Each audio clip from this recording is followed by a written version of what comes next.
తిరిగి వచ్చిన తప్పిపోయిన కుమారుడు. క్రీస్తునందు ప్రియులారా, ఒక తండ్రికి 2 కుమారులున్నారు. చిన్నవాడు తండ్రితో, తండ్రి, ఆస్తిలో నా భాగము నాకు పంచిపెట్టుము అన్నాడు. తండ్రి ఉండగానే ఆస్తిని పంచిపెట్టుము అని అడగడం తండ్రిని అవమానించినట్లే. అయినప్పటికీ కుమారుణ్ణి ప్రేమించిన ఆ తండ్రి తన ఆస్తిలో భాగాన్ని పంచిపెట్టాడు.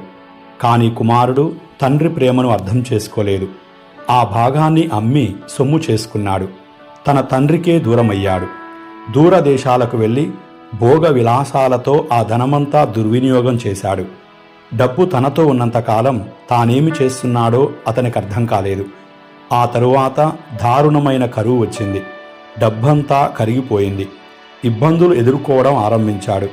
ఆ ప్రాంతంలో ఎంతో మందిని ఆశ్రయించాడు. పందులను మేపడానికి ఒక యజమానిని ఆశ్రయించాడు.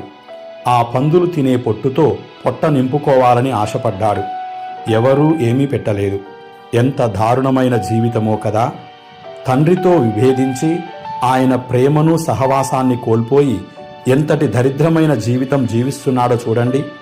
ఇక పరలోక తండ్రితో మనము విభేదించి ఆయన ప్రేమను కోల్పోయి ఆయన సహవాసమునకు దూరమైనప్పుడు ఇంకెంతటి దౌర్భాగ్యమైన జీవితం ఉంటుందో కదా! పాపం వలన మన జీవితాల్లో అదే జరుగుతుంది. సిరి సంపదల ముసుగులో దేవుని మరిచిపోతున్నామా? దేవుడిచ్చిన జీవితాన్ని దుర్భరముగా జీవిస్తున్నామా? అతి పవిత్రమైన ఈ జీవితాన్ని కలంకం చేస్తున్నామా? శాశ్వతముగా పరలోక రాజ్యములో ఉండవలసిన మనము శాశ్వతముగా పరలోక రాజ్యమును కోల్పోతున్నామా? ఆత్మ పరిశీలన చేసుకుందాం. ఎందుకంటే ఆత్మ పరిశీలన లేని జీవితం దుర్బలముగానే ఉంటుంది.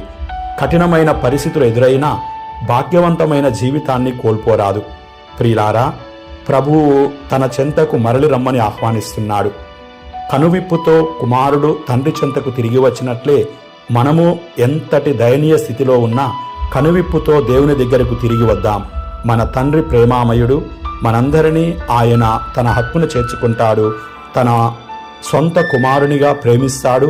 మనం కోల్పోయిన ఆధ్యాత్మిక జీవితాన్ని పునరుద్ధరిస్తాడు. నేడే ప్రభు చెంతకు మరలి వద్దాం. రండి, కనువిప్పుతో ప్రభు చెంతకు చేరండి. ఆశీర్వాదాలు పొందండి. దేవుని కృపా సహాయం